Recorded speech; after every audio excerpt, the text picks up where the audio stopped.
Ako si Libertad Galleros Rayosa, kilala sa pangalang Libby, at dating manganganta ng Turumba Procession. Ako po si Fe Antiola, dating singer ng Turumba. Ganito yun. Nung promero kasi, barangay secretary ako dito sa barangay. Pagka may uso nun yung street mass na ano, pagka may street mass, ako yung pinababasa ng Biblia. Na ako narinig ng kainyi. Sabi niya, Alibi, maayos ka palang bumasa. Kumanta ka, sabi niya. Sabi ko, itampo sa Turumba. Sabi ko, baka hindi ko po kaya yun. Kaya mo yun pag naririnig kita kasi ugali ko pag may turumba, umaakyat kami dun sa altar. Naririnig kami ng kaingi na nakikisabay sa kanta. Pero hindi kami nakamike noon. So, sabi ko, sige, tatry ko po.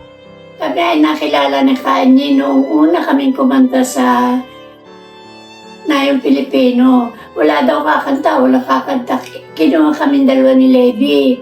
Ngayon, sabi namin ba nakakahiya kasi nasa ano ka na ay titang sabi, sige, kaya niyo yan. Hanggang sa na kami, na sanay na kami ang kumakanta. Kami ang naglilid. Hanggang sa kung saan na nga kami nakapunta, kung saan na kami nakarating. Basta naandun ang birhen, naandun kaming dalawa. Kaming dalawa ni Levi.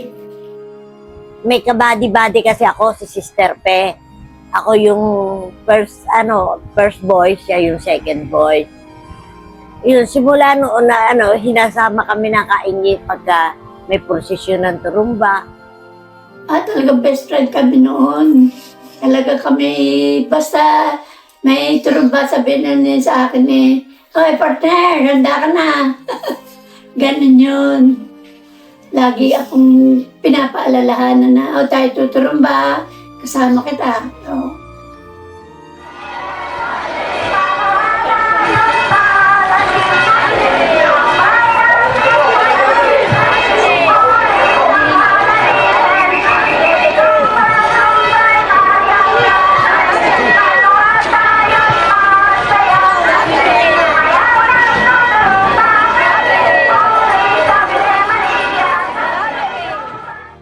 Kasi pagka kumanta kami, sumasayaw kami, sumasabay yung mga tao. Nakikita nila kung paano sumayaw, paano kumanta. Talagang enjoy yung mga tao. Ngayon, pag kami kumakanta na, sigawan na sila, sayawan na sila. Talagang gusto-gusto nila yung kanta ng Mahal na Birhen. Sumasagutan mo sila ng pag kami kumanta na yung huling praise ng Sabirin, ganun sila. Talaga masasaya sila basta may kuturumba. Pag walang kanta, walang sayaw, walang sumisigaw man ang sabirin, parang very dry talaga. Makikita mo pati yung berhen malungkot. Talagang hindi, may time kasi na yung berhen pag ang daming kumakanta, sumasayaw, o talagang joy na makita mo, nakangiti siya. Totoo talagang makikilabutan ka sa berhen natin.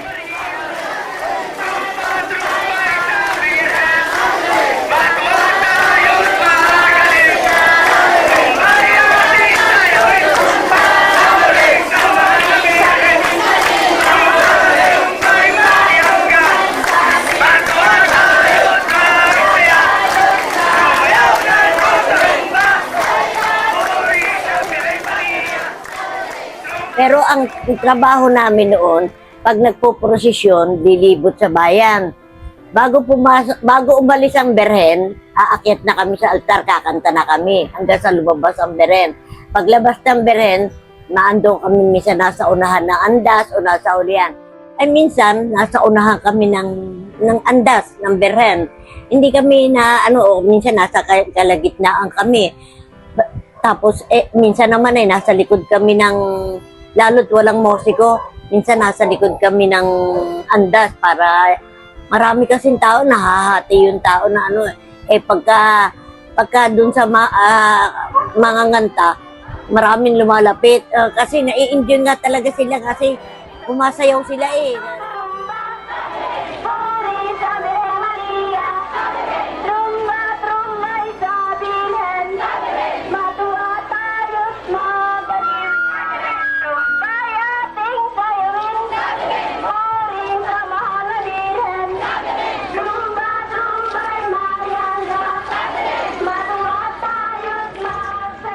Bago pumasok ang berhen, bago matapos ang turumba, kami ay pumapasok na pagdating sa banyo, pumapasok na kami ni Sister Pe para pagdating sa simbahan, tuloy-tuloy yung kanta ng sa berhen.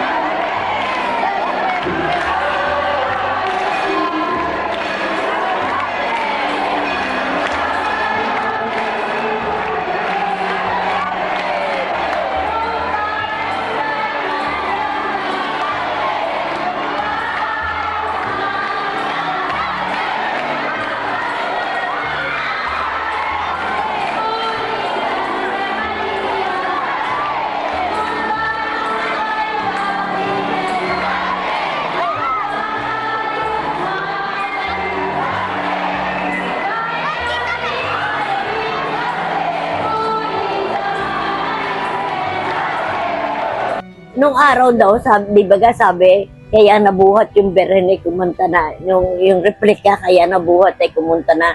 Turumba, turumba. Ayun. Yun lang ang kanta nila, turumba, turumba sa berhen. Yun lang ang kanta dati. Ay, naanuhan ng hulyang balita, nagkumpusangan ng balita. Kaya may kinakanta tayong 3 verse ng kanta eh. Ayun ang turumba. Ayun. Sabi ng kaini, 3 version yun. Yung unang-una, ay malumanay, maano. Tapos yung pangalawa ay medyo hati yung malumanay tsaka mabilis. Yung pangatlo mabilis. Pag nakita namin pagod na yung mga tumasayaw, siyempre napapagod din naman. Tsaka napapagod din kami kasi mabilis yung ano ng kanta, ng tune ng kanta. Binabalik namin sa malumanay na ano na kanta. Yung malumanay talaga yung kanta mo, hindi katulad ng mabilis na kanta. Kasi pag mabilis yung kanta namin, mabilis din yung sayaw nila, maraming ganyan. Ay pagka malumanay yung kanta, gano'n lang sila. At least nakakapahinga ng kaunti. Ayan. Matwa tayo't masaya, sumayaw ng tuturumba. You can talk to him after the turumba. Matwa tayo't masaya.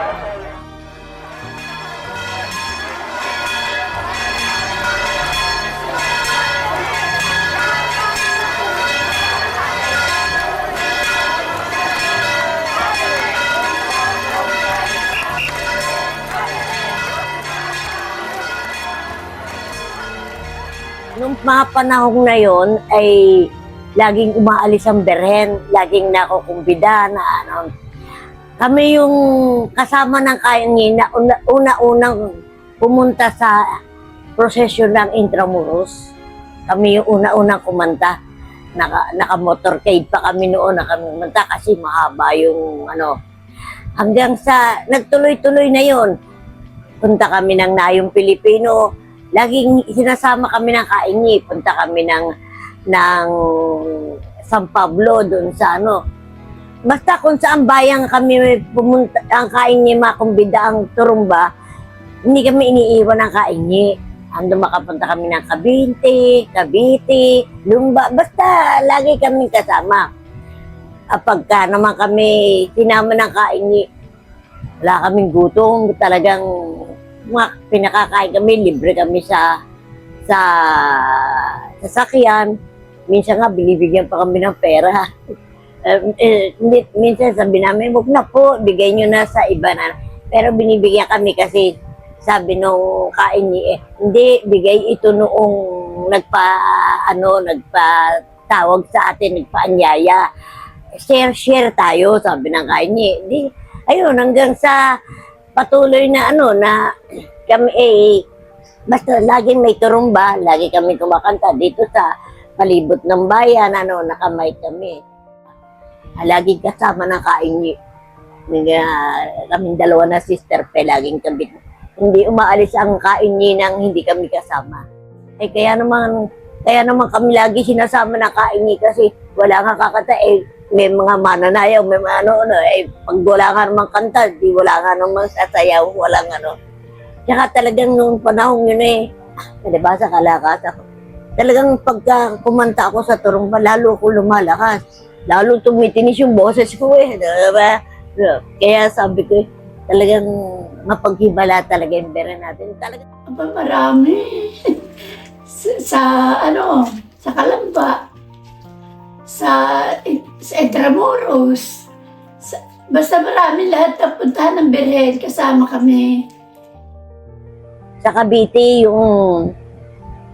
nung panahon ni Father John, di ba uso yung palipad ng lubo? Nagkataon na yung nakakuha daw yun ang istorya noong mga naandun. Hindi ko rin alam kung totoo nga o hindi, pero yun ang istorya ng mga taga roon na ang nakakuha ay magbubukid. Ay pagkuha niya, kasi may nakasulat naman doon, may nakalagay na sulat naman sa loob ng lobo na panalangin para sa ang nakakuha ay miyembro ng Iglesia ni Cristo. Pero dati daw yung Katoliko. Pero nag-Iglesia ni Cristo. Tinupad niya yun.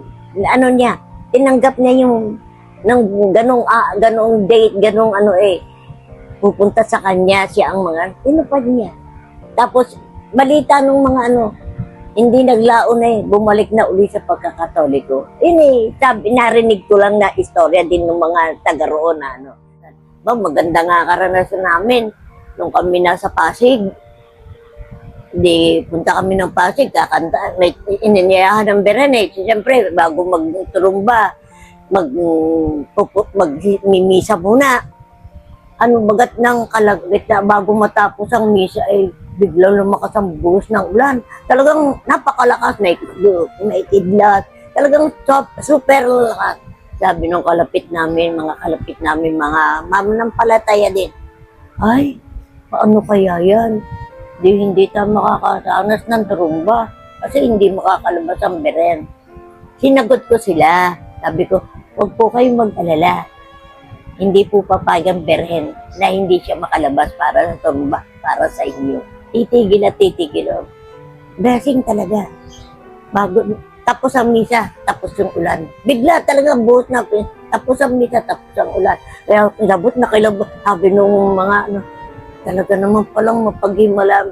Talagang magugulat ka talagang yung lakas ng ulan na yun, nakulog. Hindi mo rin aakalain na talagang titigil. Pero praise the Lord talaga. Tumigil yung ulan na ay labas yung Beren. Tuwan-tuwa sila gawa ng.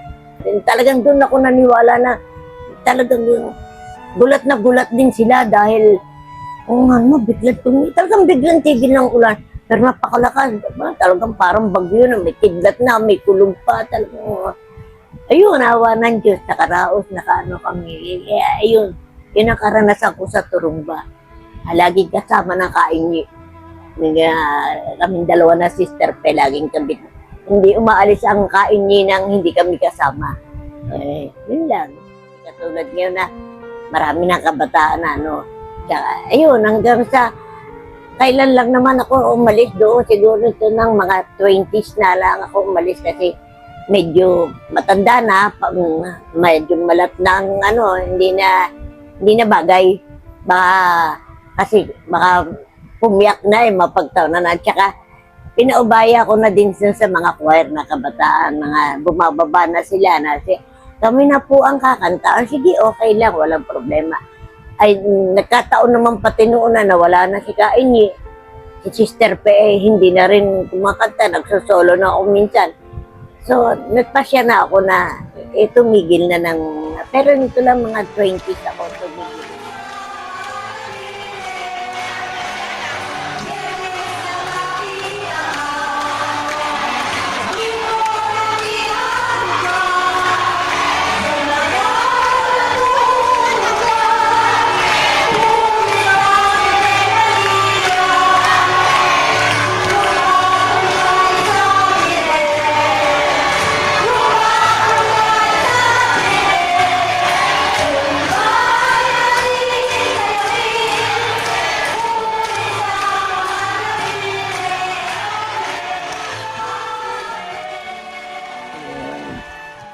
Pag ako kumakanta, miski, halimbawa, meron turumba. Before, halimbawa, magturumba, masama ang pakiramdam ko. Sabi ko, hindi ata ako makakanta. Ask ko si Mama Mary, ngayon ng turumba, may prosesyon po, may lakad po kami sa ganon. Gabayan niyo po ako, bigyan niyo po ako ng lakas ng loob. Para ako yung gumaling, lumalakas ako. Miski anong layo ng turumba, hindi ka makakadama ng pagod. Talagang enjoy na enjoy ka. Talagang wala yung pagod, wala yung makainom ka lang ng tubig, ayos na. Talagang masisiyahan ka talaga. Talagang Nung turumba noon, talagang sincere ang mga tao na sumama sa turumba. Nakikiprosesyon sila, nakikikanta. Ngayon, parang baliwala na hindi na masyadong sincere. Siguro sa kanilang kalagayan sa buhay, sa kanilang sitwasyon, saka maraming mga bata na dala-dala na sila. kasi noon talagang ang turumba noon talagang dinadayo ng tao. Pagdating ng mga, lalo yung biyatiko, hindi ka na makakakilo sa at saka talagang mga tao noon hindi naman sa pagkakuan, mga tao na talagang solemn. Solemn talaga, talagang panata talaga.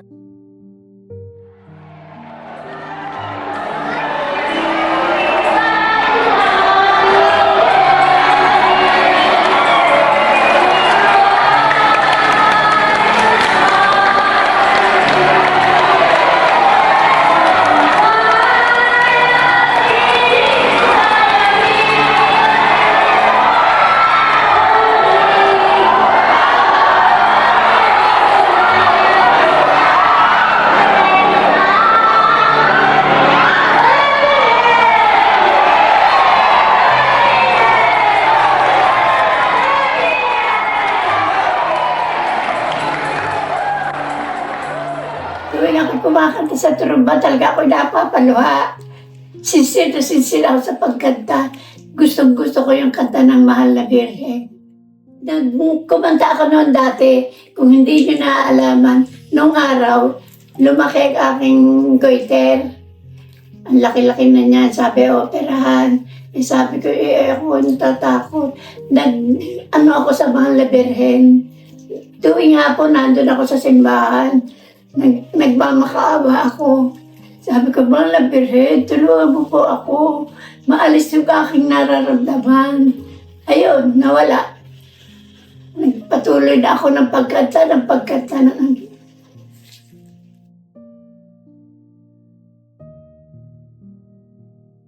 Minsan dumarating yung before magturumba masama yung pakiramdam ko. Hihingin ko lang kay Mama Mary na pagalingin mo po ako, bigyan niyo ako ng lakas para makatupad ako dun sa aking tungkulin na gawain na ako. Pero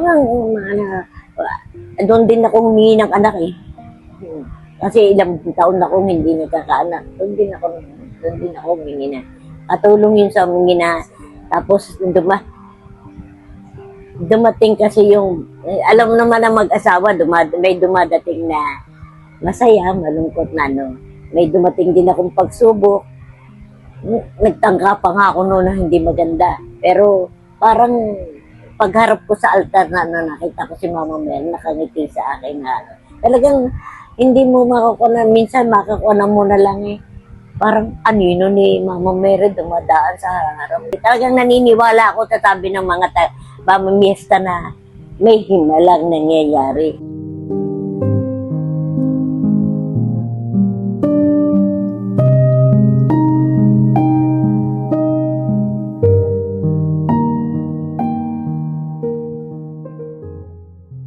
Rumba, trumbay, mariangga, matuwa tayo't magsaya. Sumayaw ng tuturumba, puri sa Birhen Maria. Trumba, trumbay sa birhen, matuwa tayo't magaliw. Trumbay ating sayawin, puri sa mahal na Birhen. Biyernes nang makita ka, linggo nang iaon ka, sumayaw ng tuturumba, puri sa Birhen Maria. Trumba, trumbay sa birhen, trumba, trumbay sa birhen, trumbay ating sayawin, puri sa mahal na birhen, sa birhen, sa birhen.